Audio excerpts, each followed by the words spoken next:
Hello good morning. तर I hope की आजचा ब्लॉग तुम्हाला नक्की आवडेल, मिनी ब्लॉग. आणि आज घेतलं होतं ताक करायला, जे की खूप दिवस झालं ना करतच नाही मी. फायनली खूप म्हणजे इमर्जन्सीमध्ये मला आठवते की चला आज तर करूनच घेऊया.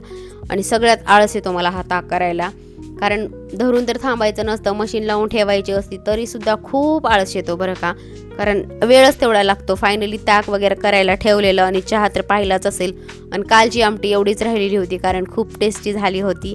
ते पाहिलं असेल ब्लॉगमध्ये तुम्ही. आणि सकाळी मी ना मुलांना म्हणजे अंशूला आमटी आणि भातच दिलेला. भात मात्र ताजा लावलेला होता. आमटी कालचीच होती आणि एवढं काहीसं माझं लोणी निघालेलं होतं.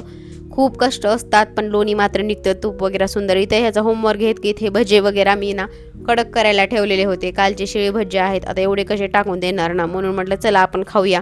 आणि एवढं सुंदर आणि एवढं टेस्टी लागलं ना, खरंच तुम्ही कधी खाल्लं नसेल तर असं करून पहा, एकदम छान लागतात.